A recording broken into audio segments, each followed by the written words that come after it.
pilkada serentak yang akan terjadi di bulan November sekarang, kita ingin kawan-kawan, tidak ada provokasi, tidak ada masyarakat agar sadar bahwasannya pilkada serentak yang akan kita lakukan nanti di bulan November nanti akan untuk kita semua. Sebagai kota kecil kami penuh dengan cerita. Ya, jangan sampai dengan adanya pilkada serentak yang terjadi di sini dinodai dengan adanya provokasi ataupun yang lain sebagainya hal-halnya negatif. Jadi kawan-kawan, ya, kami di sini datang untuk mengingatkan kepada aparat pemerintah bahwasannya ada satu undang-undang yang perlu sangat ditegakkan, yaitu apa? Undang-undang perampasan aset korupsi. Yang perlu kita ingatkan sekarang di sini kawan-kawan, perlunya ada yang sangat besar seperti ini yang terjadi di kota Solo, yang orang luar Solo mengenal Solo itu kota damai, ya, kota yang penuh dengan keharmonisan, kota yang penuh dengan ketertiban, tapi dinodai dengan adanya pilkada serentak ini kawan-kawan. Ya, mau dari pihak manapun, mau dari orang manapun dan lain sebagainya, jangan sampai memprovokasi. Silakan, rakyat berhak untuk memilih. Rakyat berhak untuk memilih. Ya, kita ini negara demokrasi. Ya, keputusan tertinggi ada di tangan rakyat. Ya, keputusan tertinggi ada di tangan rakyat. Silakan kembalikan ke rakyat. Jangan sampai ada pihak-pihak yang memprovokasi. Ya, jangan sampai dengan adanya pemilu ini dijadikan ajang. Sangat disayangkan, kami di sini sebagai aliansi mahasiswa Solo Raya ingin adanya ketertiban ataupun adanya keindahan dalam pilkada yang akan diselenggarakan di bulan sekarang. Indonesia, hidup perempuan yang melawan. Atau hal-hal yang kemudian dapat kami sampaikan.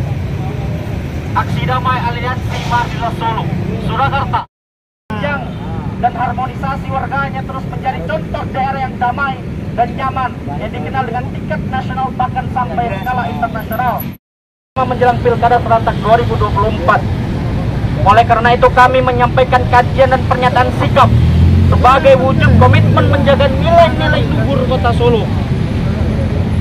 Yang pertama, Solo sebagai kota damai dan mendunia. Solo telah dikenal sebagai kota yang nyaman dan harmonis. Jangan sampai kota Solo ini menjadi kemudian gelap atau bahkan ternodai oleh intervensi dan provokasi dari luar. Yang kedua, ancaman terhadap kedamaian. Jangan sampai menjalannya pilkada berbagai provokasi, tindakan negatif akan muncul.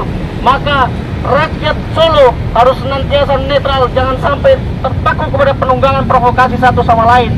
Yang ketiga, pentingnya mendukung program positif pemerintah, yaitu terkait dengan memerangi korupsi, narkoba, judi online, dan bahkan penyeludupan. Langkah-langkah ini hanya menyelamatkan generasi muda agar terjadinya fondasi untuk sebagai terus menjadi generasi muda yang bermartabat untuk kita meninggalkan hal-hal yang demikian. Dan yang terakhir adalah UU perampasan atau undang-undang perampasan aset, solusi untuk kesejahteraan rakyat. Dengan disahkannya UU ini, aset koruptor dapat dimanfaatkan sebagai modal besar untuk pembangunan. Ini adalah langkah nyata untuk memberantas korupsi secara efektif.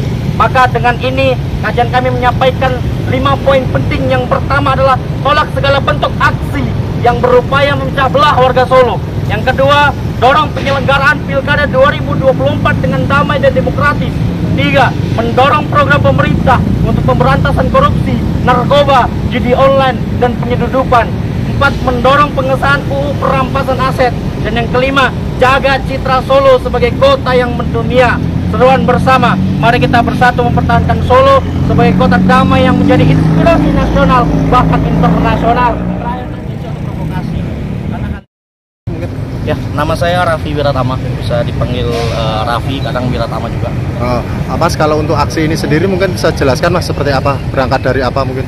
Berangkat sebenarnya dari keresahan yang kemudian bahkan dari media sosial atau bahkan dari hasil kita mungkin bicara santai dengan warga-warga setempat, terkhususnya daerah Solo, terkait kadang masih ada kemudian mungkin pilkada ataupun menjelang pilkada ini banyak mungkin dari calon-calon atau paslon yang kemudian masih mengintervensi satu sama lain. Mungkin itu sebagai bentuk mereka menyiarkan, namun dalam hal itu ada hal yang kemudian digarisbawahi adalah hal itu masuknya adalah ke ranah money politik ataupun bahkan lain sebagainya. Itu kita sebagai gerakan mahasiswa dengan alumni kenetralan kita berangkat dari situ ingin menyadarkan rakyat Solo terutama dengan kota yang kemudian damai ini, harapannya jangan sampai ada suatu intervensi ataupun provokasi begitu. Kemudian ada beberapa kajian juga yang kemudian kita garisbawahi adalah salahnya UU perampasan aset. Kemudian yang terakhir itu adalah terkait dengan bagaimana kemudian kita mendukung program pemerintah itu terkait dengan menghilangkan atau bisa memberantas judi online, korupsi, terutama judi online yang kemudian marak, bahkan mungkin sampai skala mahasiswa pun masih ada yang melakukan judi online, nauzubillah. Nah, yang kemudian yang terakhir adalah yaitu penyeludupan. Itu yang kemudian masih sangat pada detik ini kita tidak tahu di luar sana.